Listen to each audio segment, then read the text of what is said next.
keutamaan amalia sebelum subuh dan ba'da sesudah subuh.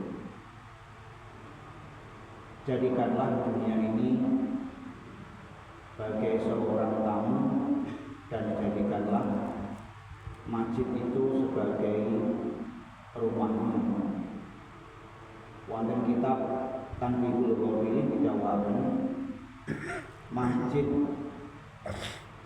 nanti wonten yaumil mahsyar bagaikan kapal laut dan akan memberi pembelaan terhadap orang-orang yang berjamaah di dalam masjid tersebut, dan nanti masjid seperti kapal akan menjadi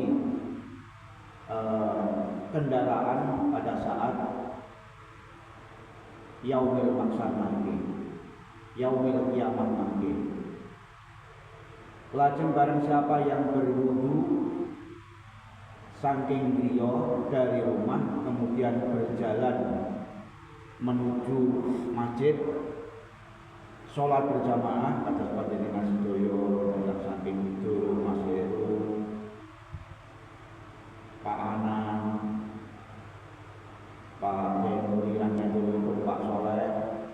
Niku setiap kaki yang satu melangkahkan, Allah akan menghapus dosa-dosanya, dan setiap kakinya yang melangkah, Allah akan meninggikan derajatnya, dan bekas kaki untuk berjalan ke masjid sholat berjamaah subuh akan menjadi pembela di akhirat nanti. Meskipun dalam Ustaz Sukiran celak mungkin konten meskipun bekas kakinya melangkahkan ke masjid, nanti bekas tapak kakinya nanti akan menjadi pembela di yaumil qiyamah, yaumil qiyamah nanti.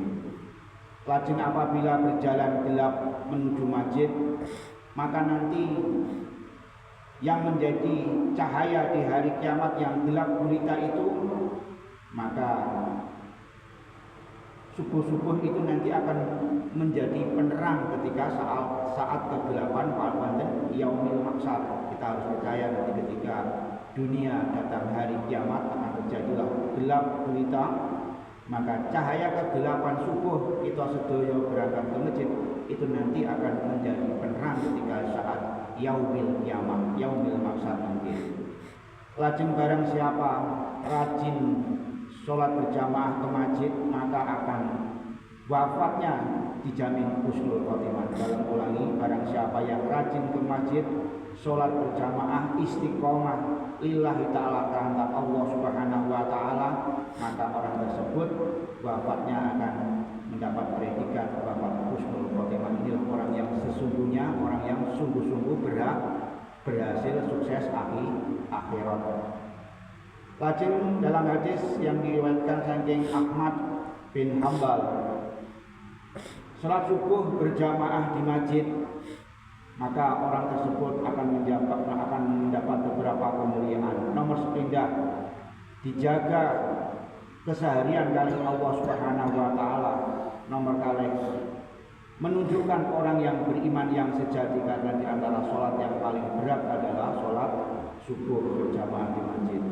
Nomor 3, orang yang istiqomah melaksanakan sholat subuh berjamaah di masjid, maka pahalanya seperti sholat semalam.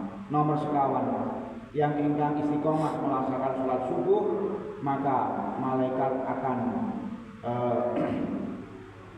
menyaksikan kalian semuanya yang sholat berjamaah subuh di masjid, yaitu dalam keadaan sujud.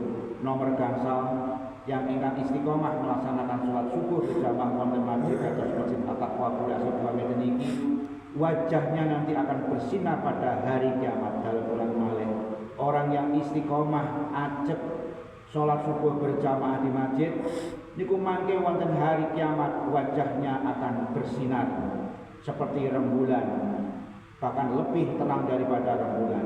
Nomor 6, yang ingkang istiqomah sholat berjamaah subuh di masjid, maka orang tersebut akan mendapatkan perlindungan dari api neraka. Nomor 7, yang ingkang istiqomah sholat berjamaah di masjid, maka hatinya akan menjadi ringan, hidupnya akan menjadi ringan. Mekaten amaliah-amaliah orang yang melaksanakan sholat subuh berjamaah di masjid, dan mudah-mudahan kita alhamdulillah pada hari ini ditakdirkan oleh Allah sakit berjamaah sholat di masjid.